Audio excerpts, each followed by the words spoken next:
Here is one of the world's most desolate places. Barbarism and bloodshed define it. To survive, villagers must arm themselves and hunt various animals. This place is the interior of Alaska, a location called Tanana. Last winter, the villagers endured over 40 days of polar day, a darkness that mentally tormented them as their food supplies dwindled. Fortunately, with the arrival of summer, the ice began to recede, and villagers rushed to prepare for the coming winter. For centuries, catching king salmon was their most important activity, but this year was different. Alaska issued a critical notice banning the fishing of king salmon, causing an uproar among the villagers. Despite the intention to protect dwindling fish stocks, this deprived villagers of their most reliable food source. Out of necessity, Charlie planned to travel upstream on the Tanana River to catch another type of fish. However, the journey was perilous with partially melted ice along the way. Several of his family members had drowned in this river, so Charlie proceeded with utmost caution. He had only traveled a quarter of the way when he realized the situation was worsening. The frequent collisions felt like blows to his heart, causing him great discomfort. Meanwhile, 30 miles away on a bald mountain, 24-year-old Joey was hunting. As his father aged, Joey took on the heavy responsibility of providing for his family. Over the past few years, he had become a top hunter. Today, he was tasked with scouting for migrating caribou to offset the loss from the king salmon. Unfortunately, the outlook was grim. He saw no signs of caribou, and the silence of the mountains was unsettling. If he couldn't find the herd, the consequences would be devastating. He had to venture further. Back in the village, Stan was preparing ammunition. Since fishing with nets was banned this year, there was a greater need for hunting and, consequently, for more bullets.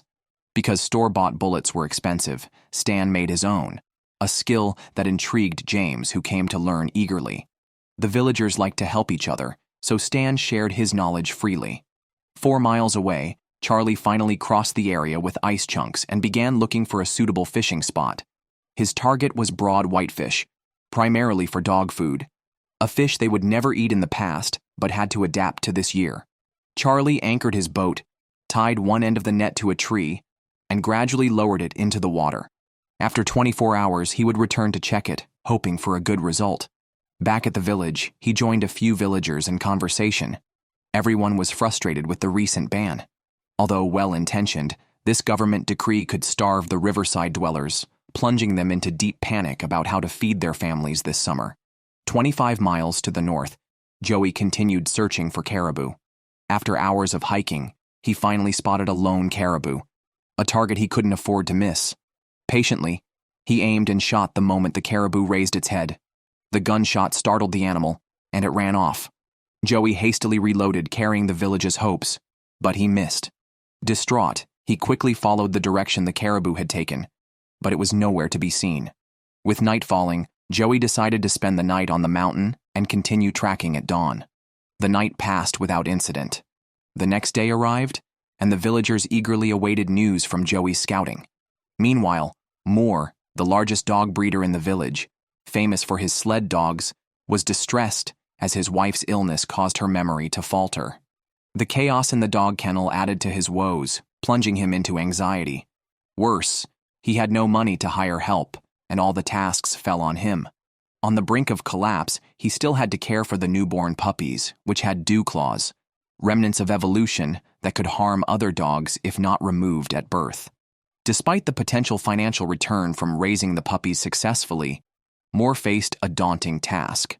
30 miles away, Joey had a quick breakfast and continued searching for caribou along the ridge. His perseverance finally paid off when he spotted a caribou in the distance.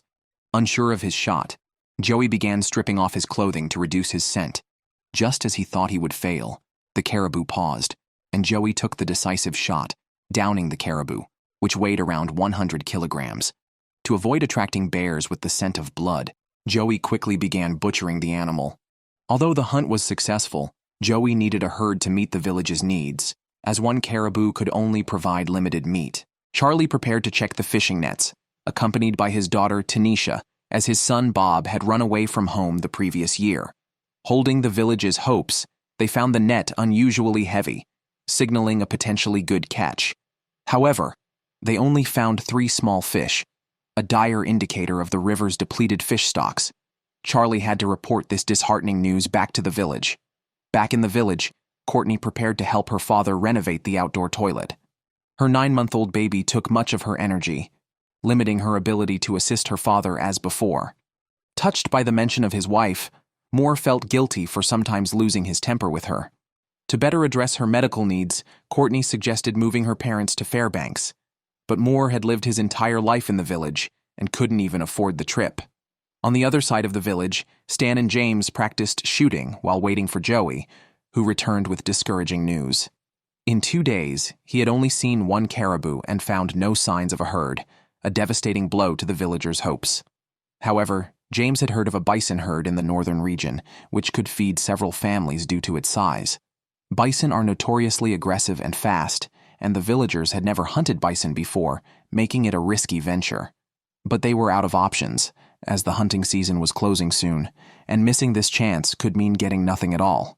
Everyone carefully selected their weapons, and once ready, they set out as a team.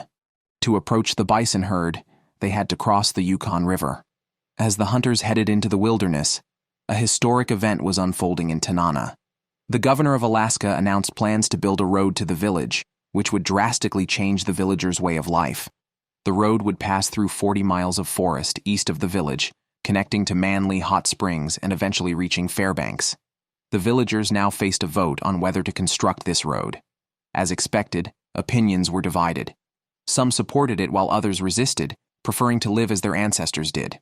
Moore, however, saw the road as beneficial in the long run. While the village was abuzz with discussion, the hunting party reached the wilderness, but still had a 20-mile hike to the bison sighting location. Comprising top hunters, this group was a formidable team. Joey, a leader among the younger generation, felt immense pressure to excel and prove that the youth could lead future hunts and become the backbone of the village. Hours later, they entered the valley where the bison were supposed to be. The dense trees made hunting difficult, with the risk of bison hiding and launching surprise attacks. Despite navigating the forest, they found no trace of the bison, prompting them to urgently consult their map. Charlie suggested heading to a nearby creek mouth, and if the bison were not there, they should return home. However, going home was not an option for Joey. He climbed a steep ridge alone, determined to find the bison. Back in the village, the debate over the road continued. Moore, taking a break to feed his dogs, was visited by the city manager who offered him a job. If the road project was approved, it would need workers in a month, and Moore was a perfect candidate. Tempted by the job due to his wife's mounting medical bills, Moore faced a dilemma as the village was still divided. The manager gave him 3 days to decide. Back on the mountain, after 2 hours of scanning through his scope, Joey's persistence paid off. He found the bison herd and quietly signaled the others. They approached the herd stealthily, taking advantage of the favorable wind direction that prevented the bison from smelling them. Once in range, they raised their rifles. Sensing danger, the bison started to run. The hunters quickly chose their targets and opened fire, successfully killing one bison. Though only one, the 2,000-pound bison was sufficient. They quickly butchered it, and Joey's crucial role in the hunt was undeniable. Dividing the bison into 4 parts, they packed up and began their journey back to the village. The next morning, they finally returned to the village and unloaded the beef at James's fishery. As they sat down to rest, Moore approached to share significant news about the village. The government planned to build a road leading to the town, unsettling everyone with the potential changes it could bring. Moore had his own agenda. He had secured a job offer, which he kept to himself while subtly speaking well of the government's plan. However, Charlie and Stan were firmly against it. Stan cherished the area's seclusion, and Charlie feared the road would attract other hunters, depleting local wildlife. The village was divided, and some were ready to use force in protest. One man threatened his neighbor, leading to a police call, and his son ended up shooting 2 officers. A terrible incident followed by the deployment of riot police who quickly arrived and subdued the villagers, leading to a moment of reflection on the conflict's impact. The next day, Charlie set out into the wilderness to prepare for the upcoming winter by trapping furs. He explored a new area, considering building a trapping cabin if it proved fruitful. Anticipating the completion of the government's road, he sought more remote hunting grounds to avoid competition from outside hunters. Meanwhile, Moore was torn about the road proposal. He wanted the job it could bring, but didn't want to clash with strong opposition in the village. At this moment, his rival James came to buy a puppy, hoping to improve his sled dog lineage. Moore hesitated to sell a strong male puppy to his competitor, especially as his family was financially strained. He faced a tough decision: sell the puppy or hope for the road job, each choice carrying its risks. Elsewhere, Joey was tasked by his aunt to transport a small truck by raft from 130 miles upstream. Although experienced in raft building, Joey had never moved something as heavy as 4,000 pounds, so he sought advice from his father, Stan, who had decades of construction experience but no truck transportation experience. After an intense discussion, they brainstormed a plan, and Joey set off alone with some equipment. Meanwhile, Charlie reached a lush, vibrant wilderness 75 miles away. Pleased, he scouted for a location to build a cabin for winter trapping activities. He found an ideal spot on high ground near a wide river and began clearing a path with a chainsaw, enjoying the peaceful setting. On the other hand, Joey headed upstream to Dalton Bridge, where his sister Kate and cousin Zebu had been waiting with the pickup truck from Fairbanks. They planned to build a raft together. Joey proposed using 18 large spruce trees, each at least 30 feet long, with 8 smaller logs as crossbeams. With the plan set, they got to work. The 3 young people were selecting the right materials for their raft, specifically tall, dry spruce trees known for better buoyancy. After some searching, they found the perfect large tree. As the chainsaw roared, they cut a notch at the base of the tree, which then fell straight down due to an unstable center of gravity. The next tree, crucial for the raft's structure, posed a great challenge. It was a 40-foot-long solid log, intended as a main support. Strong winds made the task harder, and in their focus on a perfect cut, they forgot to alert the others. The tree fell forward with a creaking sound, causing the other 2 to flee in panic, but they soon regrouped and continued cutting more wood for the raft. Charlie, after scouting, returned home. Today, he was headed to the airport. 4 months ago, he received a call about his son Bob's accident in Fairbanks. Bob had crashed his snowmobile, resulting in a wrecked vehicle and serious injuries, including rods in his legs and steel plates in his arm.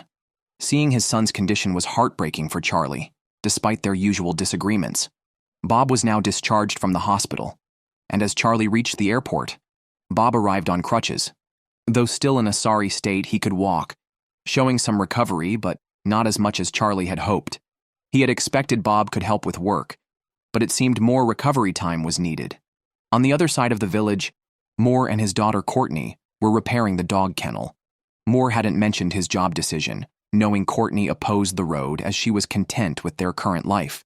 Trying to change her mind, he confessed that a road management position had swayed him, aiming just to secure more income without having to sell dogs to his rival, James. Hearing her father's dilemma, Courtney chose to support his decision, though it felt like a betrayal to those in the village who valued tradition. 130 miles north at Dalton Bridge, Joey and his team spent the entire day cutting logs needed for the raft. They planned to transport them to an open area by boat. Initially, things went smoothly until the rope snapped as it tightened. Fortunately, the boat was undamaged, but the logs remained stuck on the ridge. Joey returned to shore to inspect and remove any obstacles under the logs. Once ready, he restarted the motor, and this time, no accidents occurred. The logs were successfully pulled into the water, and everything proceeded as planned. Back in the village, Moore was headed to James's house to tell him that his dogs were not for sale. Surprised to see Moore empty-handed, James, aware of Moore's financial struggles, sensed resistance. After Moore explained his decision, James realized Moore had sided with the government's project, betraying the village. Although James said little, he knew the villagers would view Moore differently. 130 miles upstream, Joey's team had finished collecting the wood, and the next task was to assemble the raft. To ensure the raft wouldn't capsize, they had to securely tie everything together, using sturdy nails to fix the crossbeams. Although the process was cumbersome, the pickup was very heavy, and if the raft couldn't support its weight, the loss would be immense. Once the raft was built, they carved a groove in the middle to place the boat that would provide the power. In Tanana, Stan took his family's sled dogs to the river to make the most of Alaska's brief summer by cleaning them. He picked up the puppies and threw them into the water to let them play freely. After they tired out, he let them run on the beach. Moore, having made his decision, decided to see his new job through. He traveled 6 miles upstream to the construction site to meet with a member of the advance team who explained the current progress. Moore's job as a road manager would involve ensuring the construction crew had all necessary supplies and that they worked correctly. Seeing the vast, empty forest stirred something in him. Perhaps the traditional way of life was indeed ending. The villagers needed to change their mindset to enjoy the benefits the road could bring.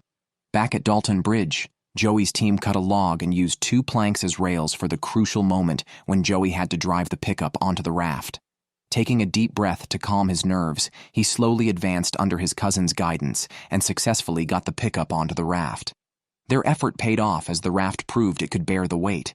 But this was only the first step of their challenge. The next morning, they would embark on a 20-hour journey, unsure if the raft would hold up. It was the raft's moment to shine, carrying an expensive pickup on the Yukon River, a bold risk taken by the 3 young men. Meanwhile, Charlie rose early as a village elder had passed away. According to their tradition, moose meat was needed for the funeral feast. As the village leader, Charlie had the responsibility to hunt a moose, with less than 24 hours to do so. He enlisted James to join him for a hunt 15 miles upstream on the Tanana River, a place where their ancestors had hunted moose for centuries. On the other side of town, Moore was feeding his dogs, relieved not to sell them due to his new job, though it was controversial. Today, an unexpected visitor, his nephew Jordan, whom he hadn't seen for 12 years, arrived. Born in the village but having left at 18 to live in Fairbanks, Jordan was looking for work.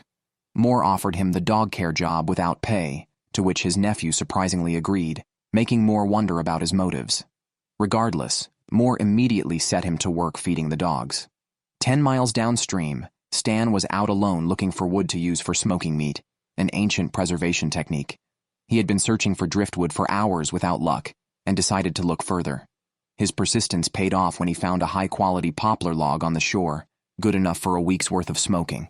Carrying the log back was challenging as the soaked poplar weighed 1,000 pounds, and rowing upstream consumed more power, draining his boat's fuel faster than expected. Given the high cost of gasoline, which they usually use sparingly, Stan had overlooked this issue today. Now he is anchored in the middle of the river, and the force of the water, combined with the weight of the poplar, caused the boat to drift backward. Although he quickly released the wood, the inertia made the boat bounce on the rocky riverbed, nearly leading to a disastrous outcome. Fortunately, he escaped unharmed, but the crisis wasn't over as he still had no gasoline, leaving the boat to drift with the current. Stan had to find a way to save himself. In spring, as the ice melts, villagers traditionally hunt geese using snowmobiles, leaving many abandoned machines on the riverbed. If Stan could find one of these snowmobiles, he might be rescued. 60 miles northeast, Joey's team had been navigating the Yukon River for 9 hours. So far, everything had been smooth, but Kate noticed that the raft had sunk a bit, likely due to the wood being waterlogged. This could be disastrous, as they still had 11 hours to go. The only solution seemed to be speeding up, but this increased the risk of damaging the boat. However, they couldn't just watch the pickup sink. 15 miles from the village, Charlie and James had entered the moose's territory. Both were experienced hunters, and at this time of year, moose are busy growing their antlers and come to the lake to feed. Moose have sharp hearing and smell, which they use to avoid danger. After searching for a while, Charlie spotted fresh moose tracks and they followed them. They soon reached a beautiful lake where the moose was likely hiding in the nearby bushes. Using binoculars, James spotted the target across the lake, so they decided to move closer. In Tanana, Moore used the summer to train his sled dogs with a water treadmill, which keeps them cool while exercising. His nephew Jordan, who had been away from this lifestyle for 12 years, was put to the test to see if he could handle the job. Moore watched as Jordan expertly operated the equipment, much to his satisfaction, and he couldn't help but laugh heartily. With his nephew's help, the year should be easier. Seeing Moore pleased, Jordan seized the opportunity to ask to work through the winter and help with the sled dog races, hoping for a commission by year's end. This was reasonable, but Moore said he needed to discuss it with Courtney and would give him an answer later. The 2 hunters, in the wilderness hunting moose, had been searching for 13 hours without success. They could not return empty-handed, and their situation was becoming desperate. If they couldn't find a moose by the next day, they would be out of options. Unfortunately, the skies began to thunder and rain, severely affecting visibility and making them uncomfortable in their wet clothes. However, the noise of the rain and thunder could help mask their movements, beneficial for approaching the moose. At a bend, Charlie suddenly saw a bull moose, and they quickly pursued it with their guns. As the moose tried to escape, Charlie's rifle jammed, but he managed to fire just in time. Since the shot wasn't fatal, they closed in and shot again. The moose fell, and the hunters embraced, their persistence rewarded. But their work wasn't done. They needed to quickly butcher the moose and bring the meat back to the village safely. Rain-soaked meat can spoil the taste and cause it to sour, so they carefully skinned the moose, planning to finish the job in the smokehouse. After a busy session, they loaded their bounty and started the journey back. 40 miles northeast, Joey's team had been navigating the river for 11 hours. The weight of the pickup was causing the raft to sink slowly. To reach the village on time, Joey had to speed up, subjecting the raft to stronger impacts and risking disintegration. They used a 50-foot iron chain to secure the pickup to the raft, hoping it would help. Unfortunately, creaking noises suggested the raft might collapse any second. They were at the mercy of fate when the rope tying the boat suddenly snapped, leaving them unable to control the raft. The two men scrambled to fix it quickly, reconnecting the line and averting immediate danger. However, with over 30 miles still to go to their destination, their safety was uncertain. In Tanana, Moore and Courtney were evaluating their latest investment. During the discussion, Moore brought up his nephew Jordan's situation. He wanted to find a dog training job here. After discussing it, they decided to give him a chance, though Courtney expressed concerns about whether he could commit long-term to such a job. 70 miles west, Stan, after running out of gasoline, was stranded on the Yukon River. He had been floating for 7 hours when he finally found a submerged snowmobile. It was a challenge to extract the 500-pound machine from the mud. Stan cut down a small tree, attached a hook and rope to the front, and used it to gradually pull the machine out of the river. The crucial moment came when he needed to see if there was any gasoline left in the snowmobile. After cleaning the fuel tank opening and removing the mud, he sucked on a tube to see if any liquid came out. Unfortunately, it was just river water. However, Stan didn't give up, knowing that gasoline floats on water. He estimated there was at least a gallon of gasoline on top. After extracting and settling the mixture, he separated the gasoline from the water and added it to his boat's tank. With the motor running again, Stan joyfully set off home, loading the snowmobile onto his boat. 75 miles northeast, Joey's team was still drifting at 10 p.m. They were 2 hours away from Tanana. Although the raft remained intact, they were approaching a rocky area where the river flowed more rapidly, posing a serious risk. Fully focused, they navigated the obstacles and passed through safely, making their way home just a matter of time. Back in the village, the two hunters successfully brought back the moose meat. They transferred the meat to James's smokehouse. Meanwhile, Moore and Jordan were setting fishing nets in his fishery, hoping to catch some fish to improve the sled dog's diet. Moore had decided to hire Jordan to help with the dogs. Despite Jordan being away from the village for 12 years, Moore expressed his concerns about whether time had changed him. Jordan immediately reassured him, promising to commit fully to his responsibilities.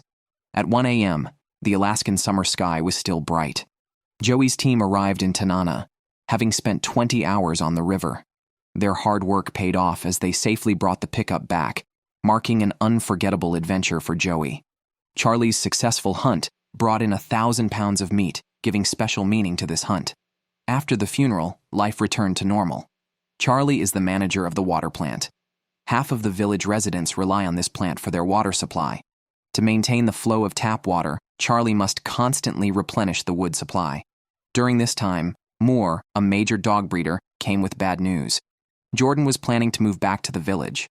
12 years ago, his family moved to the city, leaving behind a trap line that Charlie has since managed.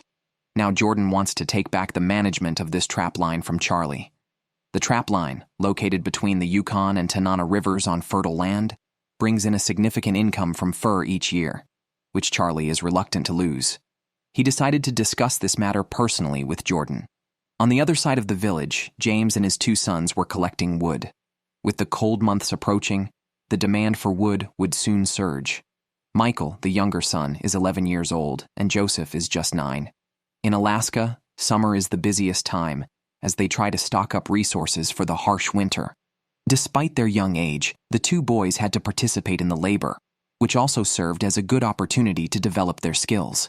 By the time they reached adulthood, they would be fully capable. To test their abilities, James planned to leave them overnight in the wilderness to challenge their survival skills, taking some supplies and an experienced dog. They set out by boat. Meanwhile, Charlie visited a young man's home, known for his hunting skills, Joey. He had a task for Joey to complete. Some of the village elders were running low on food, and since Charlie was too busy, he hoped Joey could step in. Joey happily agreed. Nearby, there was a forest home to delicious grouse, but hunting them with firearms would damage the meat, so a bow and arrow was the best weapon. Although Joey had never hunted with a bow since firearms became common, he had practiced archery as a child, so he was confident about the task. At the same time, 64-year-old Stan arrived alone at a fishing camp, planning to catch some fish to feed his dogs. To capture them, Stan decided to use a fish wheel, which weighs 5 tons and was not easy to move into the river. Fortunately, he had an old electric winch that provided strong power. To supply electricity, he had designed a hydroelectric generator, but since the parts were repurposed, the machine often malfunctioned. After inspecting it, Stan realized that one of the circuits was broken. He used a piece of wire from a fence to connect the circuit, solving the problem and enabling him to start the winch. He used logs as rollers and pulled the fish wheel into the river with a steel cable. Initially, everything went smoothly, but as resistance increased, one of the chains snapped. Fortunately, it missed him. Stan fixed the problem and successfully got the fish wheel into the river. Next, he needed to move it upstream to the fishing area. 20 miles south in the forest, James and his sons arrived for a special coming-of-age ceremony. Carrying supplies and firearms, they entered the forest, where James taught them survival skills, such as how to navigate, find water, and avoid danger.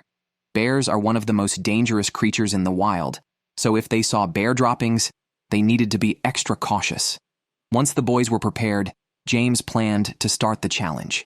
He left the dog with them, warning that if the dog growled low, it meant a dangerous animal was nearby.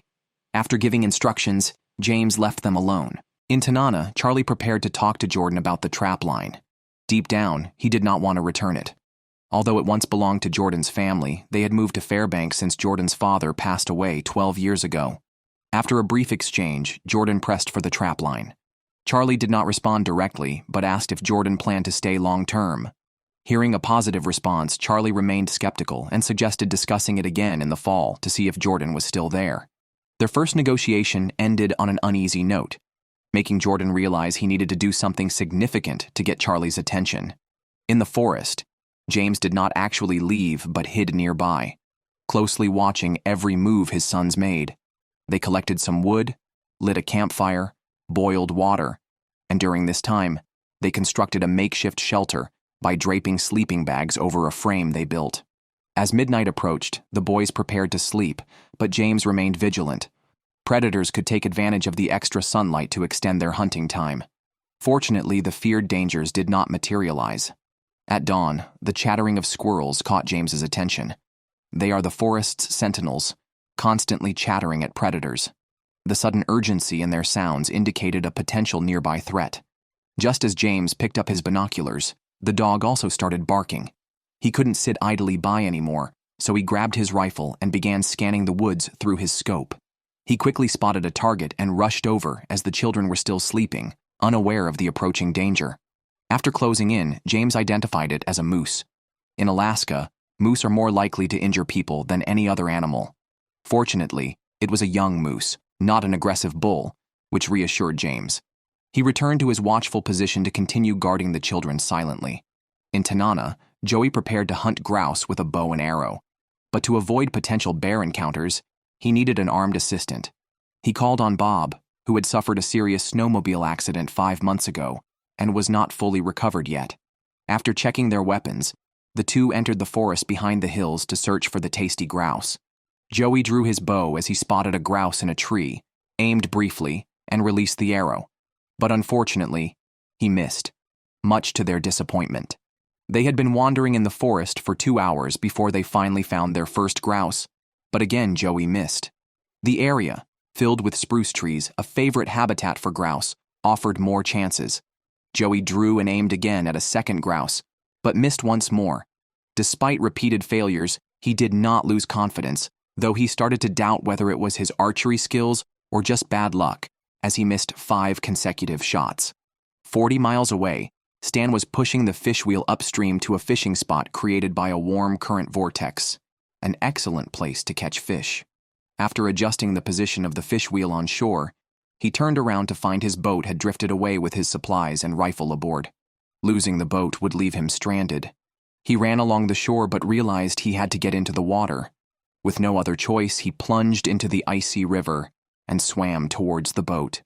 However, the harsh reality was that the boat was drifting downstream, and Stan was exhausted. Reluctantly, he swam back to shore, worse off as the cold continually assaulted his nerves.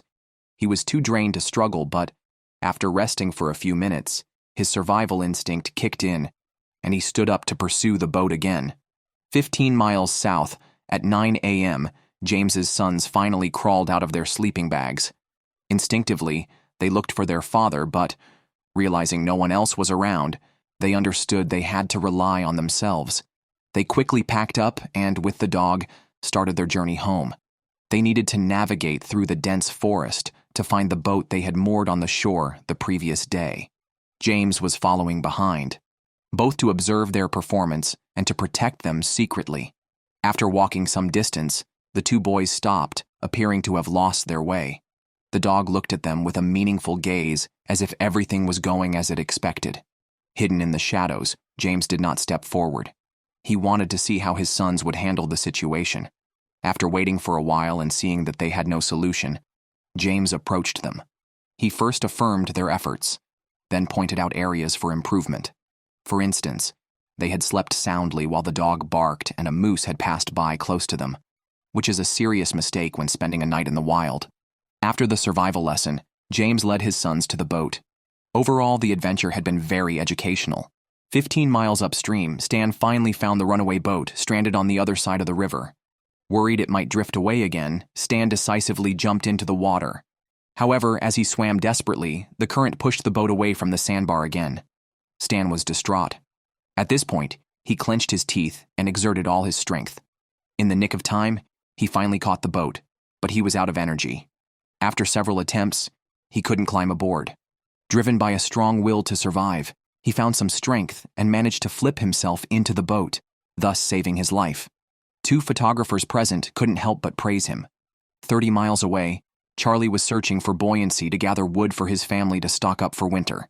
When he returned home, he saw an infuriating scene. Someone had hung a bear trap on his doorknob. By identifying it, he recognized that it came from a trap at the fish lake, likely the work of Jordan, who used this method to assert dominance, a disrespectful act. Charlie, a traditionalist, knew that conflicts over trap protection were inevitable in the past. Now, he decided to resolve this issue man to man, meeting Jordan in the wilderness 5 miles from the village. Meanwhile, Joey was hunting grouse with a bow and arrow, a nearly obsolete traditional method. Being his first real attempt, it was less successful than expected. As dusk fell, his opportunities dwindled. This time, Joey remained calm and steady, feeling an invisible force on his bow, as if called by his ancestors. Releasing the arrow, it swiftly struck the grouse. They approached and found the injured bird in the bushes. Joey grabbed its head and violently twisted it, killing the grouse and boosting his confidence. He grew more determined, quickly killing a second grouse. Energized, Joey hit 2 more grouse, falling in love with the sport. Unfortunately, Bob's leg was in severe pain, ending their journey for the day. The next day, as Charlie's livelihood was threatened, he asked Stan to mediate and called Jordan for a talk. Charlie, out of respect for Jordan's late father, decided to give him a chance. If Jordan stayed, the trap would be his forever. However, if he failed, Charlie would never return it. They reached a consensus peacefully. At 64, Stan started his fishing car. Over the past few years, fish numbers had decreased drastically, leading to a government ban on catching king salmon. Stan targeted regular fish, mainly to feed dogs. When he returned to camp, he saw a plane with one of his best friends, Mac, inside. They greeted each other joyously in a unique way.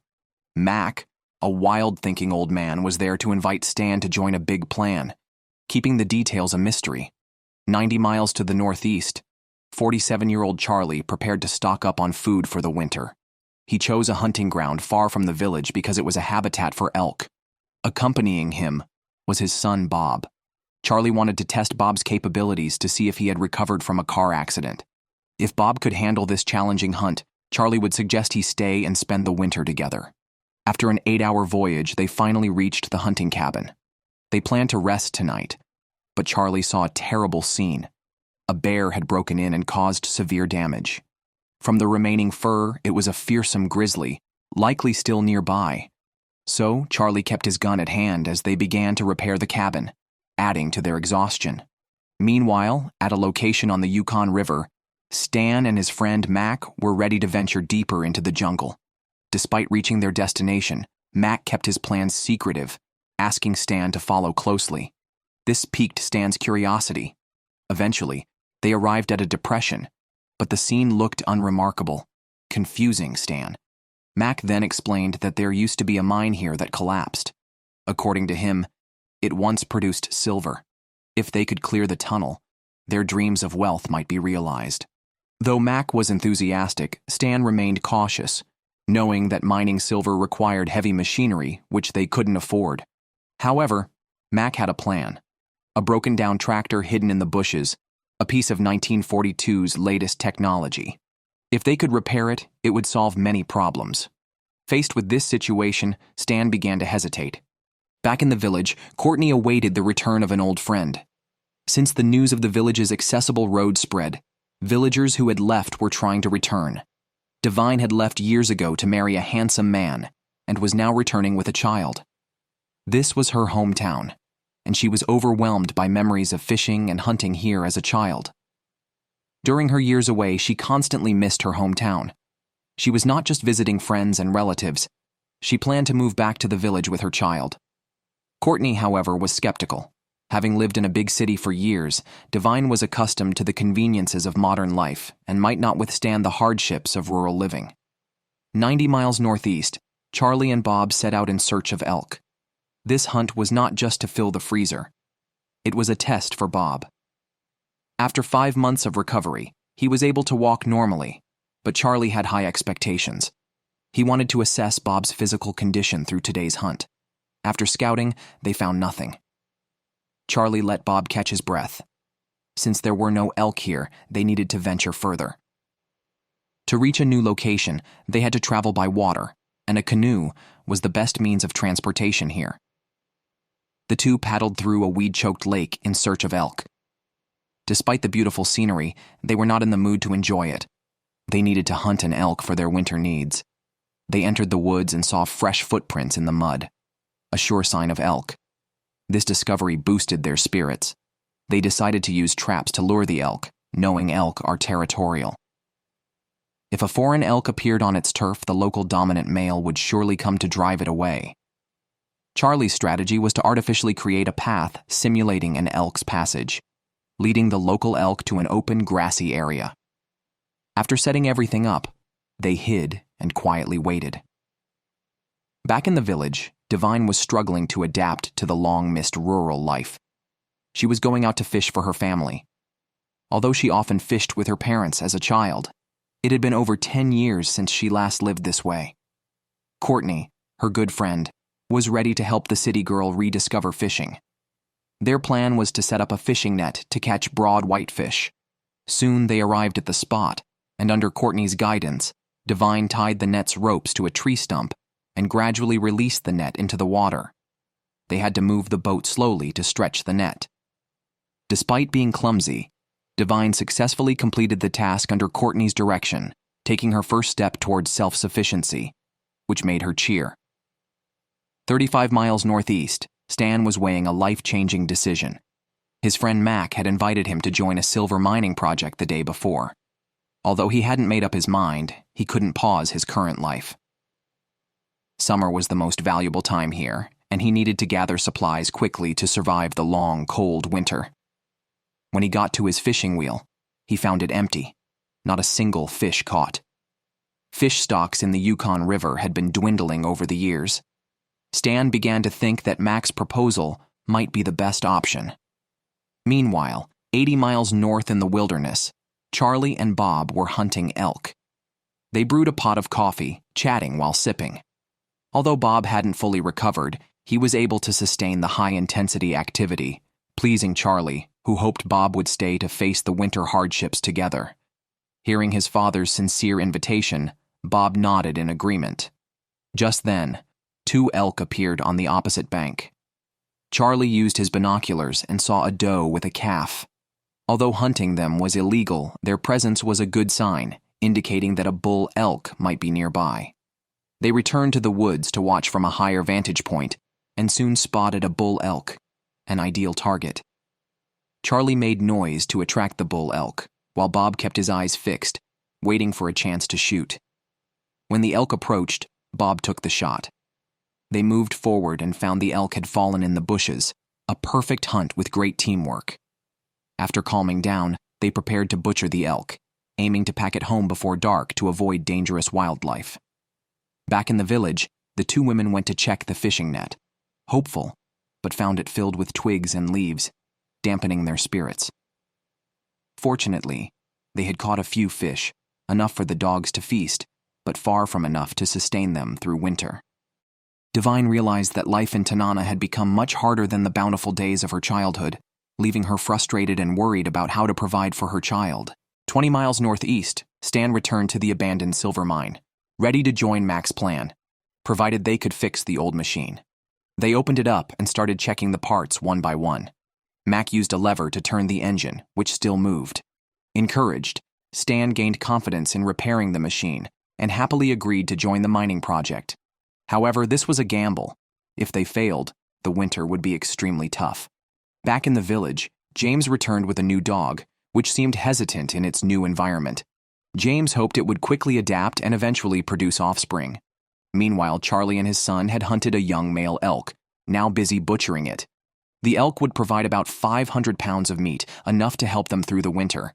They loaded all the meat they could carry onto their canoe and quickly departed to cross the lake and reach their motorboat before dark. This was a huge physical challenge. Soon they were both gasping for breath. With darkness closing in, they had no time to rest and continued moving the elk meat.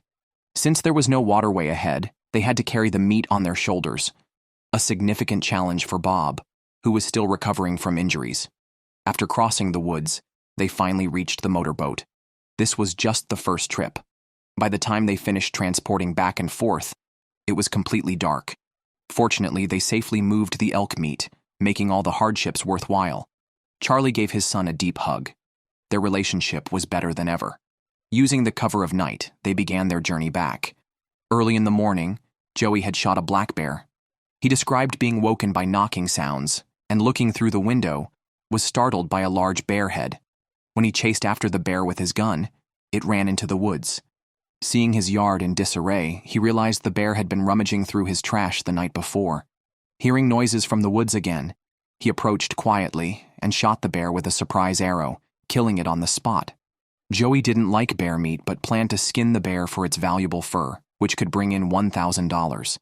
He dragged the bear to the shore to butcher it, avoiding leaving blood in the yard that could attract more bears. While he was busy skinning, news of his bear hunt had spread throughout the village, where people looked uneasy as this was the 5th bear intrusion this year, posing a severe threat to children's safety. On the other side of the village, 30-year-old Courtney was preparing to enter bear territory. Traditionally relying on Yukon River fish to feed her family, the recent sharp decline in fish forced her to change her lifestyle from fishing to hunting. Accompanying her was her friend Divine, who had never hunted before. For her to continue living in the village, she needed to take this step today. Their plan was to hunt ducks, the safest game, and particularly suitable for beginners like Divine. Before setting out, Courtney demonstrated how to load a shotgun, ensuring Divine learned before they both, armed with shotguns, entered the woods. Meanwhile, Courtney's father, Moore, was investigating recent bear sightings. He went to the village dump, a favorite spot for bears. Looking around, he saw only a few crows and no bears. He got out of the car to check further, shotgun in hand. A sudden gust of wind added an eerie feeling to the atmosphere. Moore noticed bear tracks on the ground and crows circling overhead. Soon he spotted a black bear moving boldly, ignoring him completely. Fed up with the provocation, Moore raised his shotgun, but as the bear stopped to drink water, it turned around as if to leave. Moore, seeing the bear retreat, chose not to shoot, avoiding further killing. Back in Tanana, the decline in salmon numbers forced villagers to adjust their diets. Charlie was drying the elk meat they had hunted. In the hot weather, meat could easily breed bacteria, critical for their food supply in the coming months. He took this task very seriously. Just then, someone came running over. It turned out to be a worker from the water plant. He had discovered smoke filling the building while adding firewood. Charlie hurried over to check the situation. The moment he opened the door, a thick plume of smoke poured out. Both held their breath, rushed in, and opened the roll-up door to ensure air circulation. Then, Charlie began searching for the problem. It seemed the damper had failed. This small device, responsible for expelling smoke from the furnace, was now malfunctioning, preventing the furnace from operating. Without hot water to thaw the underground pipes, they would freeze within 24 hours. Replacing the part would require shipping it from a major city, taking 1 to 2 weeks. For now, Charlie needed a temporary solution, about 25 miles upstream. Stan and Mac were preparing to mine silver. This mine was originally opened in 1888, but was abandoned due to various reasons. Now, with Tanana's road about to open, transporting ore was no longer a big issue. The quick-thinking Mac secured the lease immediately. If they could restart this silver mine, making money was inevitable. The most important part of the mine was a tunnel called a shaft, which sloped upward and extended into the mountain to a depth of 400 feet. The entrance had collapsed, and today's goal was to reopen it.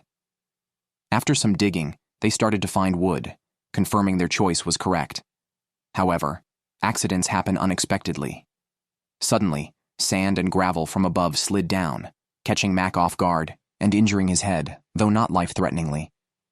This setback also indicated that the entrance was not safe, and they needed a new strategy. On the outskirts of the village, 2 ladies were heading to a nearby lake inhabited by wild ducks. However, it was black bear season, and they had to stay alert. Courtney reminded her partner to keep quiet to avoid attracting unnecessary trouble. After a 20-minute walk, they spotted an unsettling sign: fresh bear droppings. The 2 whispered and prepared their guns. 2 hours later, they had passed through the woods and entered an open meadow, escalating the danger. For safety, they returned to the woods and changed their route. However, bear traces were everywhere, eventually overwhelming Devine with fear. They had to stop hunting and returned empty-handed. In the morning, Joey had shot a black bear, resolving a crisis and obtaining valuable fur. He hoped this would deter other bears, but unexpectedly, 3 bears invaded the village from the river at noon, causing panic among the villagers.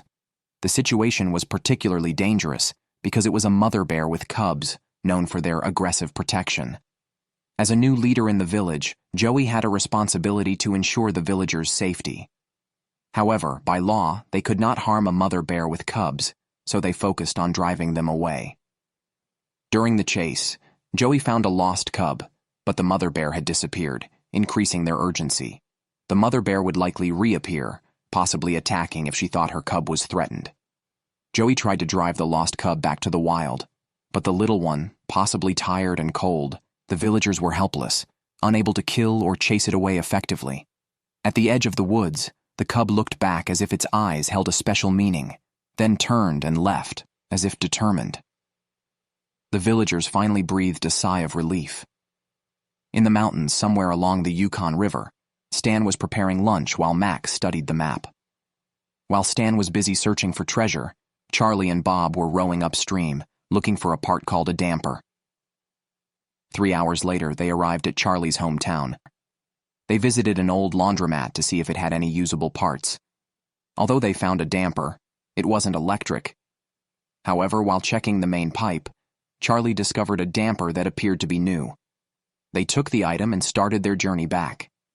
30 miles northeast, Stan and Mac reached their destination, carrying cylinders filled with explosives. They inserted the cylinders under a rock and covered them with small stones. A larger stone was placed on top to serve as the impact point. After making preparations, they moved to a safe distance of 100 yards. Stan squinted, aimed carefully, and then decisively fired his gun. A loud explosion followed, along with a thick cloud of smoke. Once the smoke cleared, they approached, but found the explosion had not opened the shaft. However, it had dislodged some ore. They examined the stones in their hands, confirming they were indeed silver ore.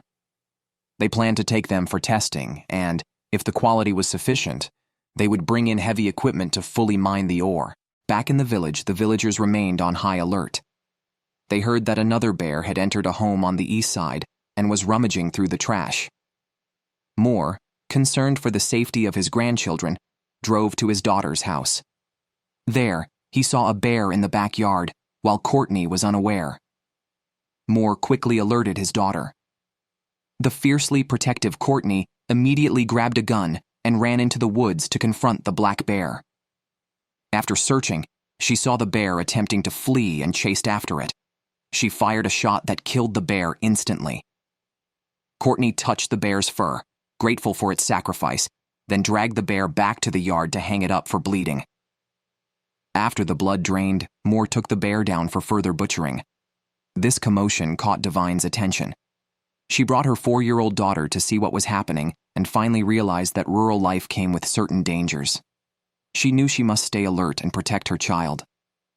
Meanwhile, Charlie and Bob returned to the village, where the villagers had been without water for 15 hours. Charlie hurriedly installed the damper, connected the wiring, and Bob turned on the power. They finally breathed a sigh of relief. In the village, the killing of 2 black bears finally curbed the incidence of wild beasts entering the village, alleviating concerns. The villagers could now focus on their work, storing food for the winter. Charlie and Joey, as the village's top hunters, hired a plane to travel 130 miles east to the wilderness in search of mountain goats.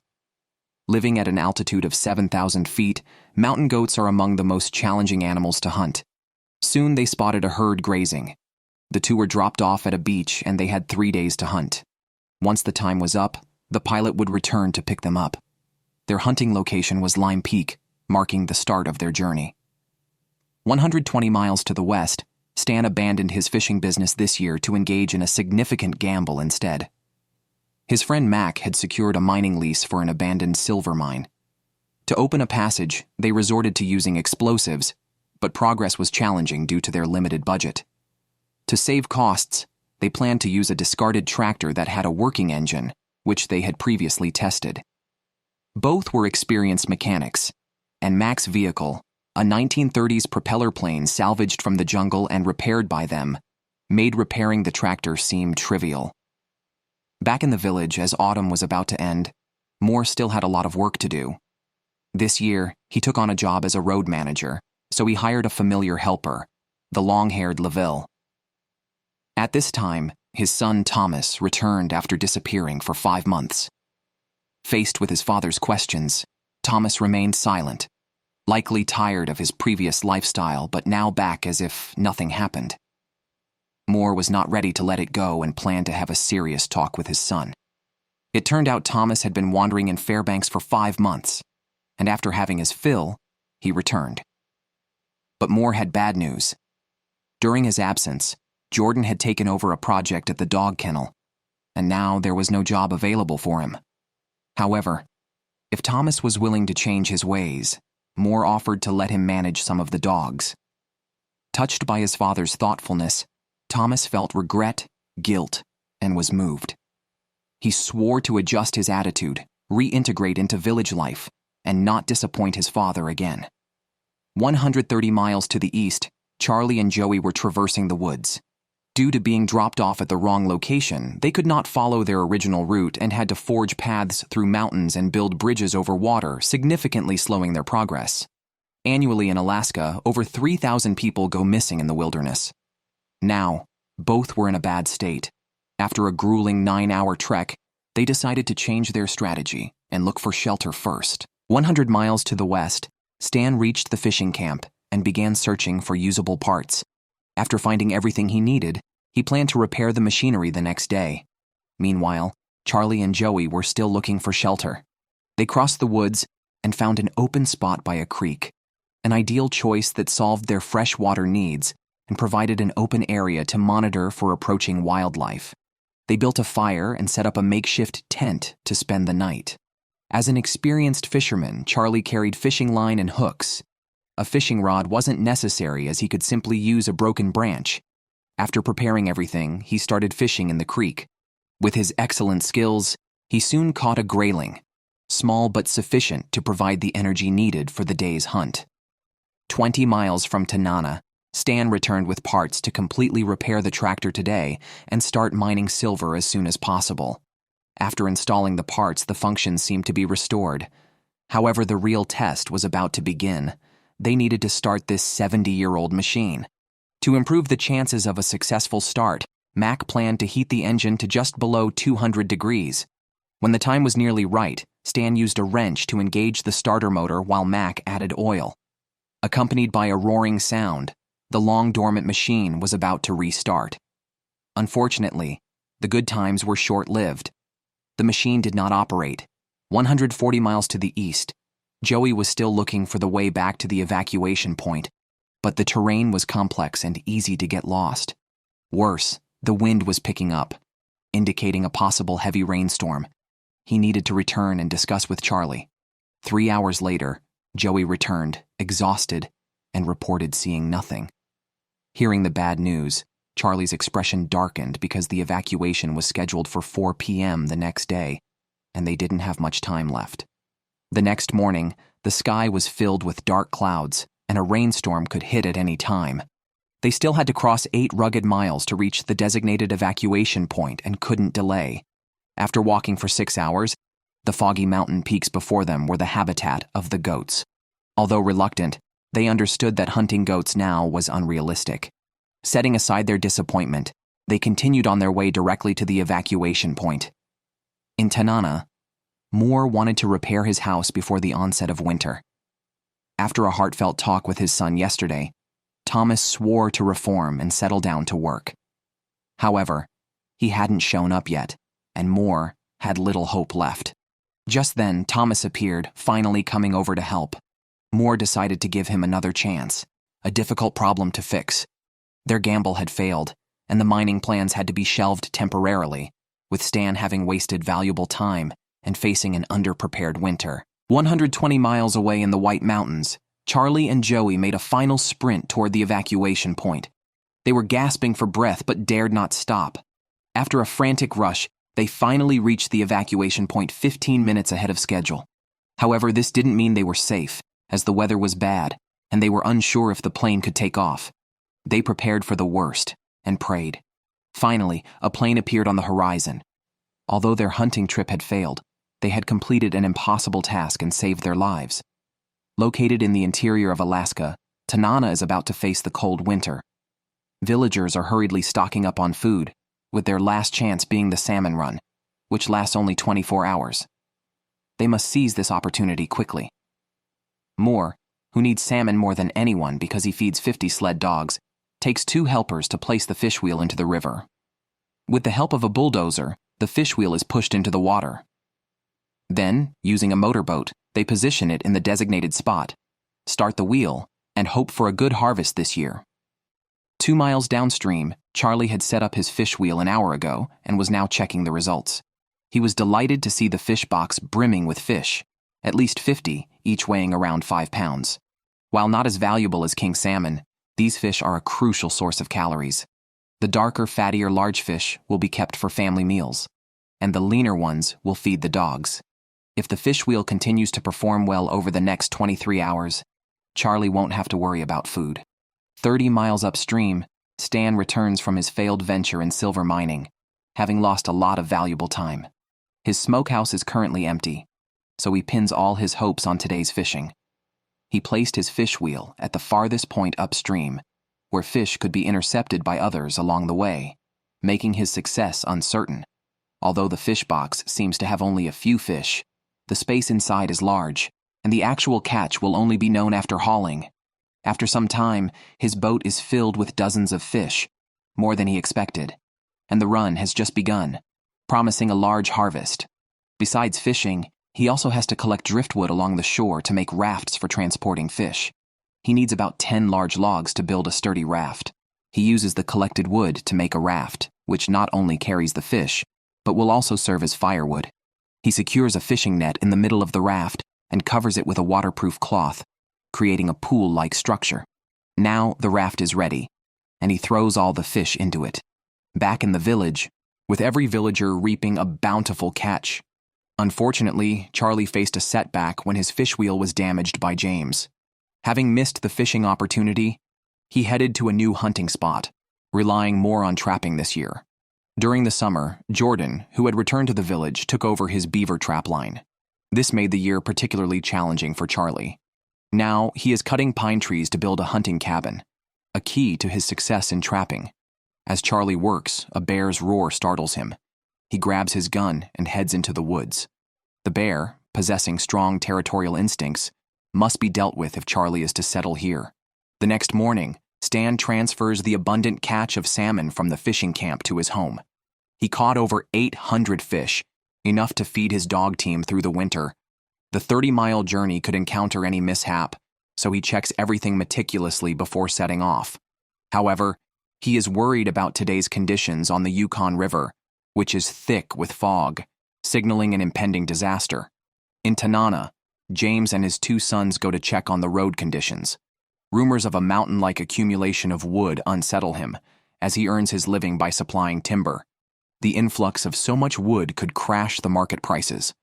Arriving at the site and seeing endless piles of wood, he feels a heavy burden. These could ruin his business. He experiences a sense of helplessness as the road gradually disrupts traditional lifestyles, severely damaging the villagers' resources. 60 miles upstream, Charlie is tracking a bear. He soon finds tracks leading to a den, which appears to be the bear's lair. After observing for a while without spotting the bear, he approaches to inspect the interior. Bold and skilled, he sniffs at the entrance without detecting any foul smell and peers inside. Suddenly, a bear's roar startles him. He looks up and sees a black bear standing not far away. He chases after it with his gun, but the bear stands its ground, staring back menacingly. Initially intent on killing it, Charlie experiences a sudden change of heart, lowers his gun, and shouts at the bear, hoping to scare it away. He wishes the bear would realize it should leave this place of conflict, or else he might truly have to kill it. On the Yukon River, Stan carefully pilots his motorboat, towing a raft filled with fish. So far, the journey has been smooth, with just 4 miles left to Tanana. However, Stan remains vigilant as they approach the most challenging part of the route, made worse by Alaska's unpredictable weather, which could pose threats at any moment. Now, the wind has picked up on the river, placing stress on the raft. Stan notices that a fishing net has come loose on the right side of the raft. He goes over, secures a long nail, and rehangs the net. Some fish may have been lost just now, which pains Stan. Fortunately, he finally reaches the village. The next step is to dock and lift the waterproof cover, but the sight that greets him is heartbreaking. He has lost nearly a quarter of his fish, a severe setback that means his winter food supply might be insufficient. Living in Alaska, this self-sufficient lifestyle comes with its share of uncertainties. The villagers can only work hard. The rest is up to fate. With winter approaching at any time, each villager has their own worries, but they are not defeated by challenges. Instead, they face difficulties head-on, working hard for a better life.